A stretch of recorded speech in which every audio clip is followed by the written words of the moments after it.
أعوذ بالله من الشيطان الرجيم. بسم الله الرحمن الرحيم.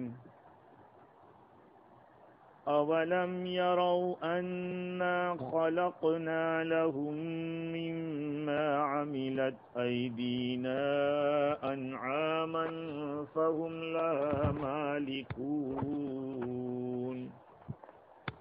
وذللناها لهم فمنها ركوبهم ومنها يأكلون ولهم فيها منافع ومشارب أفلا يشكرون واتخذوا من دون الله آلهة لعلهم ينصرون لا يستطيعون نصرهم وهم لهم جند محضرون فلا يحزنك قولهم إنا نعلم ما يسرون وما يعلنون أولم ير الإنسان أنا خلقناه من نطفة فإذا هو خصيم مبين صدق اللہ العظیم.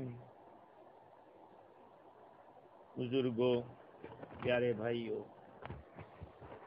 گفتگو ہماری چل رہی تھی کہ رسول اکرم صلی اللہ علیہ وسلم کو اللہ تعالیٰ نے شعر شاعری نہیں سکھائی، اور شعر شاعری آپ کے شایان شان چیز ہے بھی نہیں.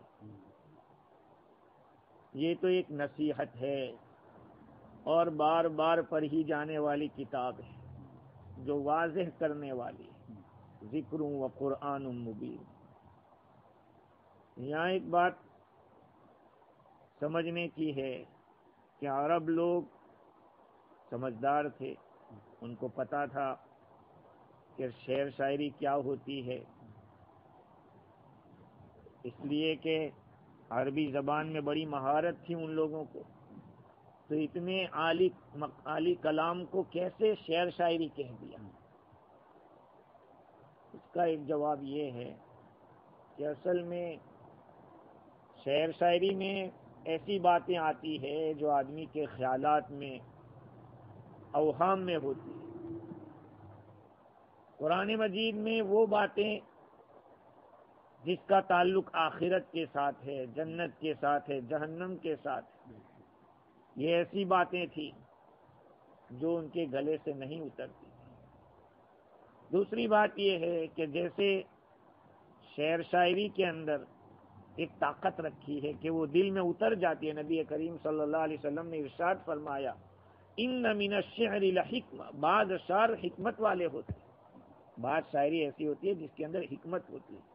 اسی لیے کہا گیا کہ سارے اشعار خراب نہیں ہیں.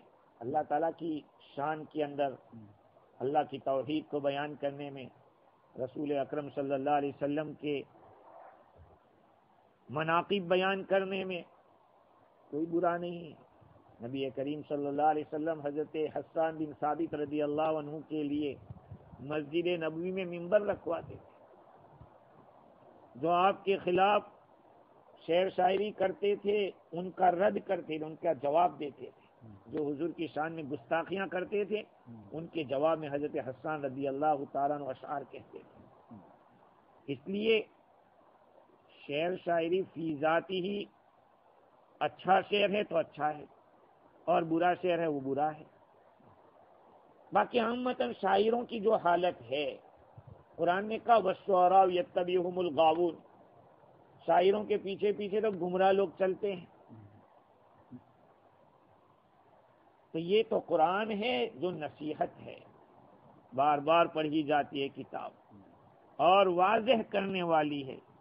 لِيُنذِرَ مَنْ كَانَ حَيًّا وَيَحِقَّ الْقَوْلُ عَلَى الْكَافِرِينَ. یہ اس لیے اتاری ہے، یہ قرآن اس لیے اتارا ہے تاکہ قرآن ڈرائے ان لوگوں کو جو زندہ دل ہے، اور کافروں پر بات ثابت ہو جائے. کل قیامت میں یہ کافروں کو کہنے کا موقع نہ ملے کہ ہمارے پاس تو کوئی آیا ہی نہیں، ہمیں تو کسی نے سمجھایا ہی نہیں.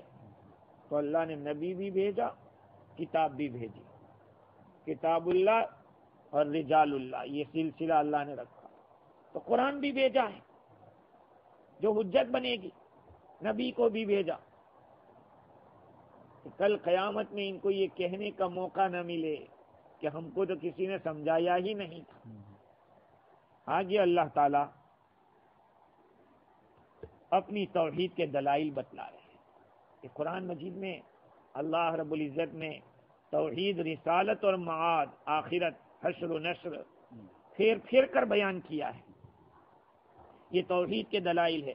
اللہ تعالیٰ فرماتے ہیں اولم يروا انا خلقنا لهم مما عملت ایدینا انعاما فهم لها مالکون.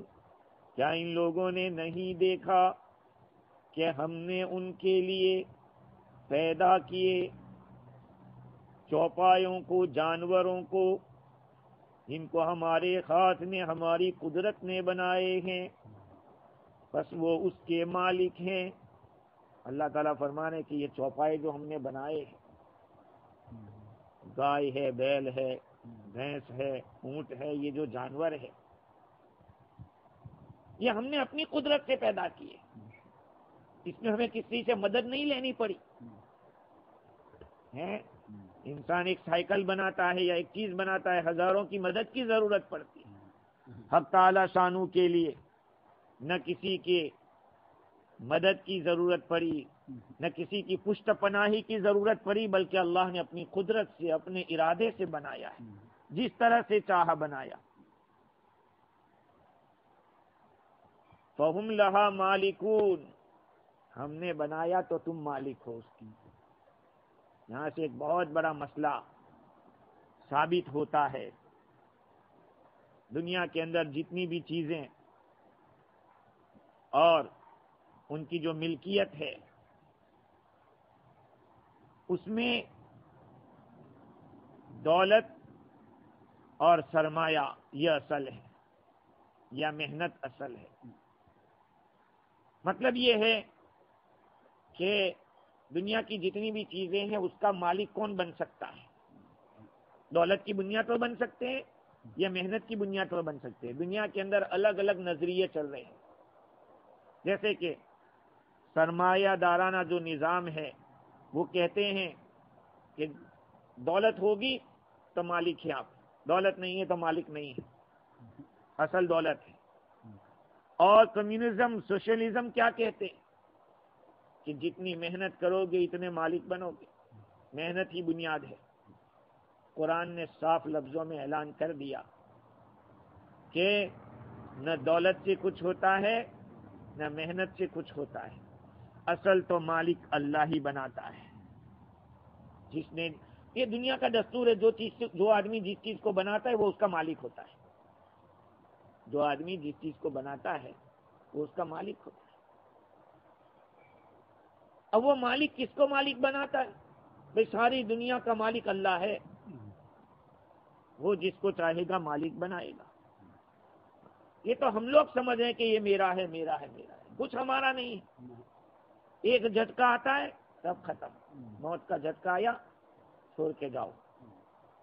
اللہ تعالیٰ نے فرمایا کہ میرے قبضے میں ہے, میں نے بنایا ہے, جس کے تم مالک ہو. اچھا, آدمی فائدہ نہیں اٹھا سکتا جب تک کہ ملکیت نہ ہو, تو اللہ نے فرمایا کہ ملکیت بھی میں نے دی تم کو, یہ جانور تمہارے, تم اس کے مالک بنے. ورنہ 6 فٹ کا انسان اور اتنا بڑا اونٹ, اتنا بڑا اونٹ,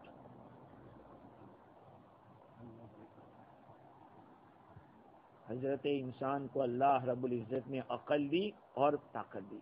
آگے کیا فرمایا اللہ تعالیٰ نے؟ وَذَلَّلْنَاهَا لَهُمْ, ہم نے ان کو ان کے تابع کر دیا, انسانوں کے تابع کر دیا, ہم نے تابع کیا ہے. ورنہ آپ کو معلوم ہونا چاہیے کہ آدمی ایک چیز کا مالک ہوتا ہے لیکن وہ اس کے کنٹرول میں نہیں ہوتا ہے. کتنے چوہے ہمارے یہاں گھوم رہے ہیں جنگل میں, کہا یار پکڑا نہیں جاتا, ہاتھ میں نہیں آتا. ارے میرا مالک کا ہے, میری مالکی کا ہے. پھر بھی اللہ تعالیٰ فرمائے کہ ہم نے اس کو تابع کیا ہے. ورنہ تمہاری کیا طاقت کہ تم اس کے مالک بن جاتے اور اس کو تم تابع. ایک اونٹ کتنا کئی ٹن کا یا کتنے کے جی کا ایک رسی چھوٹا سا بچہ پکڑ کے اس کو کھینچ کے لے جاتا ہے. وہ شیر تھا نا، شیر لائن تھا، اس نے اپنے بچے کو کہا تھا کہ کبھی بھی کسی انسان سے پالا مت پانا. اس نے سن رکھا تھا بچے. جب وہ شیر مر گیا اور یہ ذرا جوان ہوا تو اس کے من میں ہوا کہ مجھے بھی دیکھنا چاہے کہ حضرت انسان ہے کون. تو دیکھا راستے میں ایک ہاتھی ملا تو دیکھا کہ یہی انسان ہوگا. تو اس نے پوچھا کہ یار تم انسان ہو؟ ارے کہا میں کہاں انسان ہوگا. کہا کیوں؟ ارے وہ تو 6 فٹ کا ہے لیکن میرے اوپر سوار رہتا ہے اور میرے ایسے رسی باندھتا ہے کہ میں چونچا نہیں کر سکتا. آگے گیا تو اس کو اونٹ ملا. اونٹ سے پوچھا، دیکھا کہ یہ ٹیڑھا میڑا اتنا ہے، شاید یہی ہو. اس سے بھی پوچھا، اس نے بھی نہ کہا کہ نہیں میں کہاں انسان ہے، وہ تو ایک پورا مکان میرے اوپر لاد کے لے جاتا ہے. 6 فٹ کا ہوتا ہے لیکن میرے اوپر سوار رہتا ہے. آگے بیل ملا، بیل نے بھی نہ کہا. دیکھا کہ ایک برئی لکڑی کو پھاڑ رہا تھا، چیر رہا تھا. وہاں شیر پہنچا تھا، کہا کہ تم انسان. کہا کیا بات ہے؟ تو کہا میرے باپ نے یہ کہا تھا کہ اس سے کبھی پالا مت پانا. تو کہا کہ ٹھیک ہے ایک کام کرو. کیا؟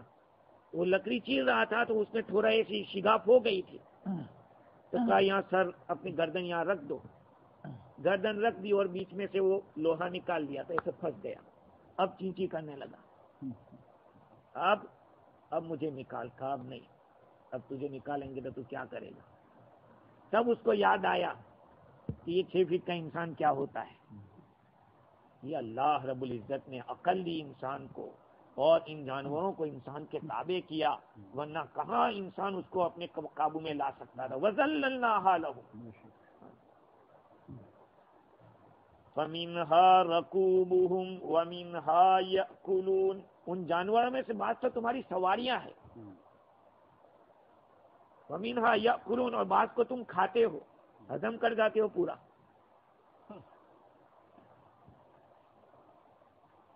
بڑے بڑے جانوروں کے اوپر انسان سوار ہوتا ہے. کتنا بڑا گھوڑا ہوتا ہے، اس کے اوپر ایک 6 فٹ کا انسان بیٹھ جاتا ہے اور جہاں چاہتا ہے لے جاتا ہے. اللہ تعالیٰ کا احسان نہیں ہے تو اور کیا ہے؟ اس کا انعام نہیں ہے تو اور کیا ہے؟ اللہ تعالیٰ اس کو فرما رہے ہیں وَلَهُمْ فِيهَا مَنَافِعُ وَمَشَارِبُ، اور ان کے لیے اس میں اور بھی فائدے ہیں. اور پینا بھی ہے، دودھ ملتا ہے.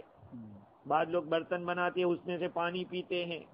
بعض ان جانوروں کو بیچ کر فائدہ اٹھاتے ہیں. بعض اس کے چمڑے نکال کے فائدے اٹھاتے ہیں. بعض اس کی ہڈیوں سے دوائیاں بناتے ہیں. اور کیا کیا ہو رہا ہے آج کی دنیا کے اندر. یہ تو ہمارے فجی کے اندر لیدر انڈسٹریز نہیں ہے، ورنہ یہ چمڑا کتنا قیمتی اور مہنگا ہو جائے. ہم فری میں ڈال دیتے ہیں اسے، لیکن اس کی قیمت جاؤ دیکھو ان ملکوں میں جہاں لیدر انڈسٹریز ہے. وَلَهُمْ فِيهَا مَنَافِعُ وَمَشَارِبُ أَفَلَا يَشْكُرُونَ. دیکھو اللہ تعالیٰ پوچھ رہے کیا یہ شکریہ ادا نہیں کرتے؟ میں نے اتنے انعام کیے، احسان کیے. اس کا تقاضا تو یہ تھا کہ وہ شکریہ ادا کرتے، لیکن شکریہ کیا ادا کرتے ہیں؟ یہ تو الٹی ہی چال چلتے ہیں. کیا کیا شکریہ کے مقابلے میں؟ وَاتَّخَذُوا مِن دُونِ اللَّهِ آلِهَةً لَعَلَّهُمْ يُنصَرُونَ. انہوں نے اللہ کو چھوڑ کر کچھ معبود اختیار کیے ہیں تاکہ ان کی مدد کی جائے.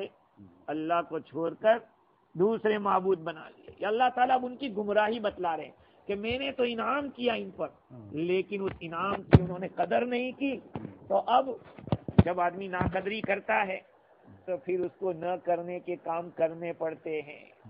نعمت کی ناقدری ہوتی ہے نا، جب نعمت نہیں ہوتی تو پتہ چلتا ہے کہ یہ نعمت کیا تھی میرے پاس، آج میرے پاس نہیں ہے. قدر نعمت بوقت زوال نعمت. اور جب نعمت نہیں رہتی تو پھر اس کو الٹے کام کرنے پڑتے ہیں. تو ان لوگوں نے اللہ کی نعمتوں کی قدر نہیں کی. اللہ تعالیٰ ان لوگوں کی گمراہی کو بتلا رہے ہیں کہ کس درجے تک پہنچے یہ لوگ.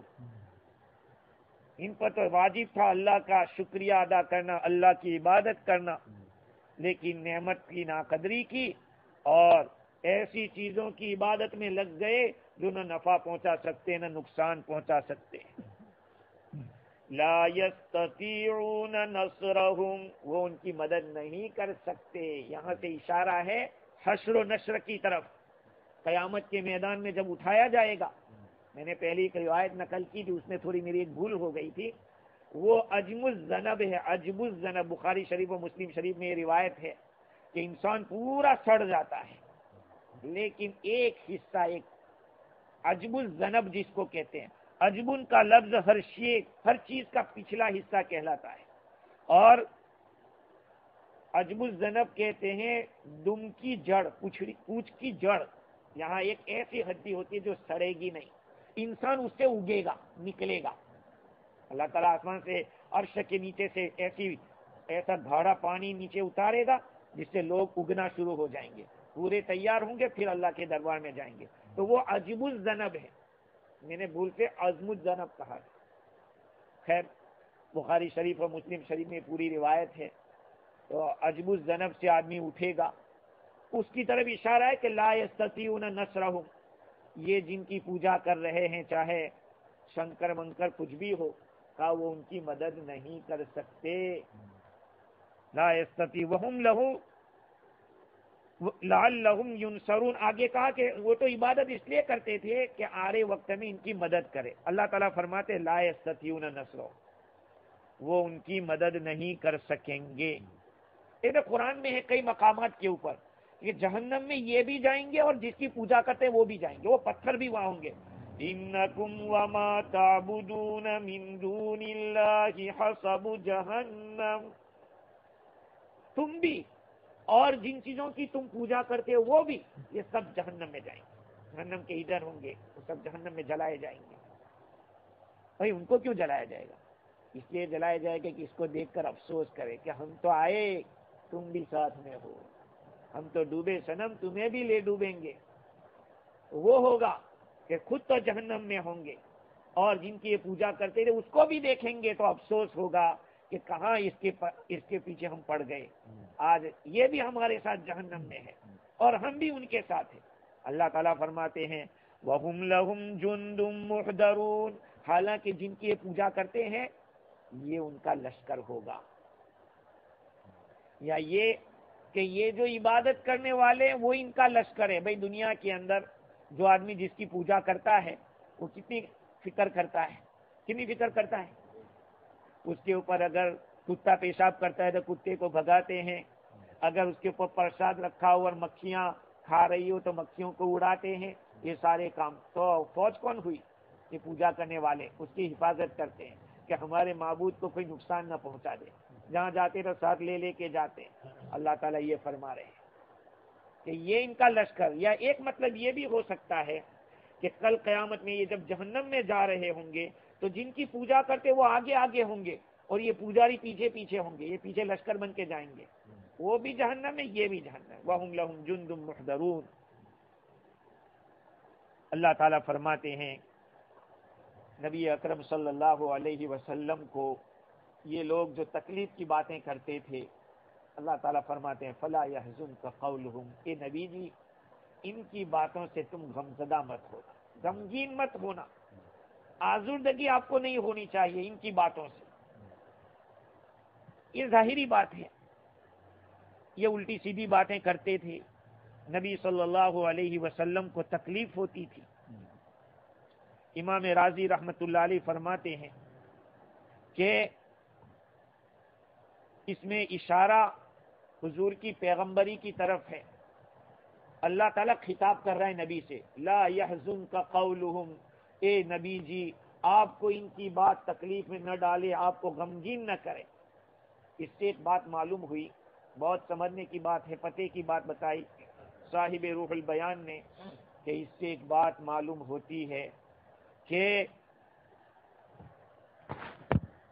دشمنوں سے جو دشمنی ہوتی ہے حاسدین کے حسد سے جو باتیں ہمیں پہنچتی ہے انسان کو اس سے تکلیف پہنچتی ہے، لیکن اس تکلیف کے اوپر نبی کو تعلیم یہ ہے کہ آپ آزردہ دل نہ ہو، آپ صبر سے کام لیں، اس لیے کہ یہ تو ہمیشہ سے چلتا آیا دستور ہے کہ جس نے بھی حق کی آواز اٹھائی ہے یا جو بھی حق کو لے کر آیا ہے اس کو لڈو نہیں ملے، اس کو لوگوں نے ہمیشہ ستایا ہی ہے۔ فلا يحزنک قولہم، آپ کو ان کی باتیں آزردگی کا باعث نہ بنے۔ مولانا اشرف علی تھانوی رحمۃ اللہ علیہ نے بڑی قیمتی بات بتائی، بھائی آدمی کو تکلیف کہاں پہنچتی ہے؟ جس سے کوئی امید ہو، اور جس آدمی سے امید ہو ایسے آدمی سے تکلیف پہنچے تو آدمی کو زیادہ تکلیف ہوتی ہے، ہوتا ہے نا؟ ہمیں تو اپنوں نے لوٹا، غیروں میں کہاں دم تھا، میری کشتی وہاں ڈوبی جہاں پانی بہت کم تھا۔ غیروں سے تکلیف اتنی نہیں ہوتی جتنی اپنوں سے تکلیف ہوتی ہے، اور اپنوں سے جو تکلیف پہنچتی ہے اس میں زیادہ پریشانی ہوتی ہے۔ تو مولانا اشرف علی تھانوی نور اللہ مرقدہ فرماتے ہیں کہ تکلیف ہوتی ہے امید سے، امید کے خلاف ہوتا ہے وہاں تکلیف ہوتی ہے، اور امید ہوتی ہے کس سے؟ سامنے والے آدمی جس کے پاس عقل ہے، انصاف ہے، اس سے۔ اب ان لوگوں میں تو عقل ہی نہیں ہے، جو کفار ہے وہ آپ کو الٹا سیدھا کہہ رہے ہیں، ان میں عقل کا عقل ہوتی تو یہ بت کی پوجا کرتے۔ تو اللہ تعالیٰ فرماتے فلا يحزنک قولہم، آپ کو ان کی بات آزردہ نہ کرے۔ انا نعلم ما یسرون وما یعلنون، یقیناً ہم جانتے ہیں ان باتوں کو جس کو وہ چھپاتے ہیں اور ان باتوں کو جس کو وہ ظاہر کرتے ہیں۔ انا نعلم ما یسرون وما یعلنون، اللہ تعالیٰ نے پہلے پوشیدہ بات کو مقدم کیا، چھپی ہوئی سیکریٹ باتوں کو مقدم کیا، اور بعد میں اوپن باتوں کو بیان کیا۔ اصل میں بات یہ ہے، ایسے تو اللہ تعالیٰ کا علم ساری معلومات کو شامل ہے، چاہے چھپی ہوئی ہو چاہے کھلی ہوئی ہو، لیکن چونکہ چھپی ہوئی بات پہلے آتی ہے، انسان کوئی بھی بات کرتا ہے، اوپن کرتا ہے، اوپن سے پہلے کیا ہوتا ہے؟ یہاں سیکریٹ ہوتا ہے۔ آدمی کچھ بھی بولتا ہے، بولنے سے پہلے دل میں تو کوئی بات ہوتی ہے نہیں کہ مجھے کیا بولنا ہے، تو پہلے سیکریٹ ہوتا ہے پھر وہ اوپن ہوتا ہے، اس لیے اللہ تعالیٰ نے پہلے سیکریٹ کو بیان کیا۔ اور دوسری بات یہ ہے کہ پوشیدہ کا مرتبہ پہلے ہے ظاہر کے مقابلے میں، اور اللہ تعالیٰ کے لحاظ سے سب چیزیں اوپن ہی ہیں، چاہے چھپا ہوا ہو چاہے کھلا ہوا ہو۔ اللہ کے علم کے لحاظ سے تو کھلا ہی ہے، یہ میرے اور آپ کے لحاظ سے چھپا ہوا اور کھلا ہوا ہے، ورنہ اللہ تعالیٰ کے علم کے لحاظ سے تو چھپا ہوا اور کھلا ہوا دونوں برابر ہیں۔ اب یہاں پر سوال یہ کہ یہ پوشیدہ باتوں سے کیا مراد ہے اور کھلی ہوئی باتوں سے کیا مراد ہے؟ امام راضی رحمت اللہ علیہ نے لکھا ہے کہ یہاں منافقین اور کافرین کو دھمکایا گیا ہے کہ تم جو نفاق کرتے ہو، چھپاتے ہو، اس کا بھی ہمیں پتہ ہے، اور جو شرک کرتے ہو اس کا بھی ہمیں پتہ ہے۔ اور ایک قول یہ بھی ہے کہ رسول اکرم صلی اللہ علیہ وسلم کے بارے میں ان لوگوں کو معلوم تھا کہ یہ نبی ہیں، لیکن یہ دل میں رکھتے تھے کہ ہے نبی، ماننا نہیں ہے، مخالفت کرنا ہے کھلی، تو اللہ تعالیٰ ان کی کھلی مخالفت کو بھی جانتا ہے اور دل کی باتوں کو بھی جانتا ہے۔ اور بعض علماء نے لکھا ہے کہ اس سے مطلب یہ ہے کہ ان کے جو باطل عقائد چھپے ہوئے، جو ان کے مانیتائیں ان کے دلوں کے اندر چھپی ہوئی جو باتیں ہیں، اللہ تعالیٰ فاسد عقیدوں کو بھی جانتا ہے، اور کھلے ہوئے جو ان کے افعال ہے، افعال قبیحہ، اللہ تعالیٰ اس کو بھی جانتا ہے۔ آگے اللہ تعالیٰ فرماتے ہیں اولم یر الانسان انا خلقناہ من نطفہ فاذا هو خصیم مبین، کیا انسان نے نہیں دیکھا کہ ہم نے اس کو منی کے قطرے سے پیدا کیا، پھر وہ کھلا ہوا مقابل ہو گیا، اعتراض کرنے والا بن گیا۔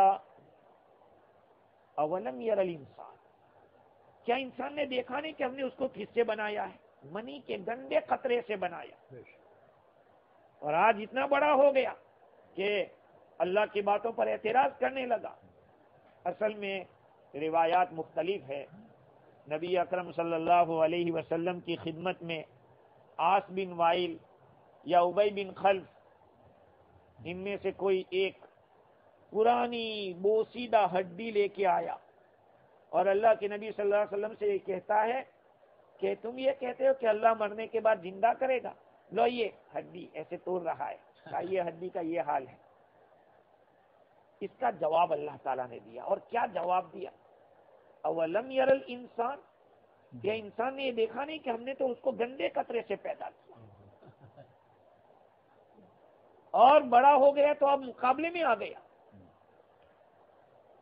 ہماری بلی ہم سے میاؤ، یعنی مطلب یہ کہ تم کو ہم نے کس سے بنایا یہ تو سوچو۔ اصل میں بات یہ ہے، چاہے قصہ ان لوگوں کا ہو، لیکن قرآن مجید میں جو بات ہوتی ہے وہ جنرل ہوتی ہے۔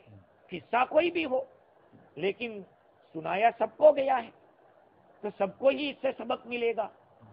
اللہ تعالیٰ فرماتے ہیں کہ تم اپنی ابتدا دیکھو کہ ہم کیا تھے، ہم کیا تھے۔ دیکھو اوپر اللہ تعالیٰ نے توحید کی دلیل بتلائی، یہاں بھی بتلا رہے، لیکن اوپر بتلایا تھا جانوروں کے بارے میں جس کو دلائل آفاقیہ کہتے ہیں، اور یہ دلائل انفسی ہے ہماری ذات میں۔ وفی انفسکم، اپنے اندر غور کرو، اپنے اندر سوچو، کیا تم دیکھتے نہیں ہو اللہ نے کتنی نشانیاں ہمارے اندر رکھی ہوئی ہے؟ کیا ہے بھئی؟ ایک منی کا قطرہ، ازاں قطرہ لولو لالا کند وزی صورت سرو بالا کند۔ شیخ سعدی رحمت اللہ علیہ فرماتے ہیں کہ ایک قطرہ سیپی میں جاتا ہے، سیپی جانتے ہو جس کے اندر موتی بنتا ہے، موتی جو پانی دریا کے اندر ہوتا ہے وہ کیسے بنتا ہے؟ سیپی ایسی باہر آتی ہے، بارش کا پانی کا قطرہ اندر لیتی ہے اور چلی جاتی ہے، اللہ اس کو موتی بنا دیتا ہے۔ اور انسان کیسے بنتا ہے؟ کا رحم مادر کے اندر ایک گندا قطرہ جاتا ہے، وہ قطرہ کیا ہوتا ہے؟ اسپم جس کو ہم کہتے ہیں، وہ ہوتا کیا ہے؟ وہ زمین کے مختلف اجزاء سے بنا ہوا ہوتا ہے۔ اسپم بنتا ہے ٹماٹر سے، گوشت سے، روٹی سے، چاول سے، جو کچھ ہم کھا رہے ہیں وہ کہاں سے بنتا ہے؟ زمین سے نکل رہا ہے، اس کو ہم نے کھایا، اللہ نے خون بنایا، خون سے یہ بنایا، اب یہ قطرہ جاتا ہے، ایک مہین ہوتا ہے، اس کی کوئی قیمت نہیں ہوتی، کپڑے پہ لگ جائے تو آدمی اس کو دھو ڈالتا ہے۔ اس میں اتنی نرمی ہوتی ہے پانی کی طرح کہ اس سے ہڈی کیسے بنے گی؟ ہڈی کیسے بنے گی؟ اس سے گوشت کیسے بنے گا؟ اللہ تعالیٰ فرما رہے ہیں کہ ہم نے تم کو اس سے بنایا ہے، غور کرو اس کے اوپر۔ بچہ ماں کے پیٹ سے جب نکلتا ہے تو جو قطرہ گندا گیا تھا اس سے اللہ تعالیٰ ایک اچھی صورت اور شکل والا ایک انسان بنا کے نکالتا ہے جس میں ساری مشینری فٹ ہوتی ہے، اور ایسی مشینری کہ آج کی دنیا کی مشینیں فیل ہے اس کے بارے میں۔ دماغ میں اتنی باریک باریک رگیں ہوتی ہے کہ جس کو سمجھنے سے انسان قاصر ہوتا ہے، قاصر ہوتا ہے انسان۔ اللہ تعالیٰ فرماتے کہ کبھی انسان نے غور نہیں کیا، دیکھا نہیں کہ ہم نے تم کو کس سے پیدا کیا؟ اولم یر الانسان انا خلقناہ من نطفہ فاذا هو خصیم مبین۔ اور دوسری بات یہ ہے کہ ہم نے تم کو منی سے جو بنایا ہے، سپم سے، یہ ایک اللہ کی بہت بڑی نعمت ہے، اس لیے کہ انسان کا وجود ہی اس سے ہے۔ یہ جو کچھ کھا رہے ہیں، پی رہے ہیں، دیکھ رہے ہیں، ہم سن رہے ہیں، یہ سب کس کے بعد؟ پہلے ہم منی کے قطرے تھے، بعد میں یہ سب کچھ بنے ہیں۔ ہمارے وجود کی بنیاد ہی وہ چیز ہے، تو آدمی اپنی بنیاد کو تو دیکھے۔ اللہ تعالیٰ نے یہ دلیل انفسی بتلائی، اور جو اپنی اندر کی جو دلیل ہوتی ہے وہ زیادہ مؤثر ہوتی ہے. جانور کیسے پیدا ہوتا ہے, کیسے بنتا ہے, اللہ نے اوپر جانوروں کا تذکرہ کیا, اس پہ تو آدمی زیادہ غور و فکر نہیں کرتا, لیکن اپنے اوپر تو غور و فکر کرے کہ ہمارا کیا حال ہے, ہم کیا تھے اور آج اللہ نے ہمیں کیا بنایا. فَإِذَا هُوَ خَصِيمٌ مُبِينٌ. ادھر تو گندگی سے شروع ہوا تھا اور اتنا بڑا ہو گیا کہ اب اللہ کا مد مقابل ہو گیا. خصیم مبین یعنی کھل کے بات کرنے والا اور وہ بھی اعتراض کرنے والا. اللہ تعالیٰ نے جو قیامت رکھی ہے اس کے بارے میں اس کو شک ہے, اس لیے اعتراض کر رہا ہے کہ یہ ہڈی بوسیدہ ہو گئی, اس کو کیسے اللہ بنائے گا. فَإِذَا هُوَ خَصِيمٌ مُبِينٌ. امام رازی رحمت اللہ علیہ نے لکھا اس مقام کے اوپر کہ یہاں ایک ایسا غریب لطیفہ ہے, باریک بات ہے, وہ یہ ہے کہ ایک ہی چیز منی کا قطرہ ہے, گندا ہے, لکویڈ ہے, اس کے باوجود مختلف شکلیں بن رہی ہے. بھائی کان بن رہا ہے, ناک ایسی بن رہی ہے, آنکھیں بن رہی ہے. اب غور کرو تھوڑا سا کہ اس ایک قطرے کے اندر اللہ نے کیا رکھ دیا کہ پورا انسان تیار ہو گیا. ایک سائنسدان نے کہا کہ انسان کی تخلیق کے بارے میں قرآن نے جو بیان کیا ہے اس سے بہتر کوئی نہیں بیان کر سکتا. وَلَقَدْ خَلَقْنَا الْإِنسَانَ مِنْ سُلَالَةٍ مِنْ طِينٍ ثُمَّ جَعَلْنَاهُ نُطْفَةً فِي قَرَارٍ مَكِينٍ. قرآن 18ویں پارے میں خلقنا النطفہ, پہلے ہم نے نطفے سے بنایا. فَخَلَقْنَا الْعَلَقَةَ, اس نطفے کو ہم نے دم بستہ بنایا, خون. فَخَلَقْنَا الْعَلَقَةَ مُضْغَةً, اور اس علقہ کو ہم نے مدغہ بنایا, ایسا گوشت جس کو چبایا جا سکتا ہے. پھر کیا کیا؟ فَكَسَوْنَا الْعِظَامَ لَحْمًا, ہم نے اس جو گوشت کا لوتھڑا تھا اس کے اوپر ہڈیوں کو لگایا, گوشت لگا دیا ہڈیوں کے اوپر, اور پھر انسان تیار ہوا ہے. ایسے نہیں ہو گیا, یہ اللہ کی قدرت ہے. تو اللہ تعالیٰ فرما رہے ہیں کہ یہ تو تمہاری ابتدا ہے, اور اس کے بعد اب خصیم مبین, اس میں باریک اشارہ ہے. آدمی بولے گا کب, اور کھلا ہوا بولے گا کب, کھل کے کب بولے گا, اعتراض کب کرے گا؟ جب کہ آدمی میں فہم ہوگی, عقل ہوگی. تو یہ فہم اور عقل آئی کہاں سے؟ منی کے قطرے کے اندر اللہ رب العزت نے کیا رکھ دیا کہ وہ عاقل بھی ہو گیا, سمجھدار بھی ہو گیا, اور اتنا سمجھدار ہو گیا کہ اب اللہ کے کاریگری پر اور اللہ کے فیصلوں پہ اعتراض کر رہا ہے. آگے اللہ رب العزت نے فرمایا وَضَرَبَ لَنَا مَثَلًا وَنَسِيَ خَلْقَهُ, ہماری مثال بیان کرتا ہے اور اپنی پیدائش کو بھول گیا. قَالَ مَن يُحْيِي الْعِظَامَ وَهِيَ رَمِيمٌ, یوں کہتا ہے کہ یہ بوسیدہ ہڈیوں کو کون پیدا کرے گا. ارے ایک مرتبہ اللہ تعالیٰ جب جسم کے روح کے دونوں کو ملا چکا ہے تو دوبارہ ملانے میں کیا مشکل ہے. جب انسان کچھ نہیں تھا اور ایک لکوڈ کو اللہ نے ایک انسان بنا کے رکھ دیا, تو ایک بنے ہوئے انسان کو دوبارہ بنانا کون سا مشکل ہے. آگے اللہ تعالیٰ نے اس کا جواب دیا ہے, قُلْ يُحْيِيهَا الَّذِي أَنشَأَهَا أَوَّلَ مَرَّةٍ. آپ فرما دو نبی جی کہ جس نے پہلی دفعہ پیدا کیا ہے وہی دوبارہ بھی پیدا کرے گا. اللہ تعالیٰ ہمیں دین کی صحیح سمجھ عطا فرمائے. سبحان اللہ بحمدہ, سبحان اللہ.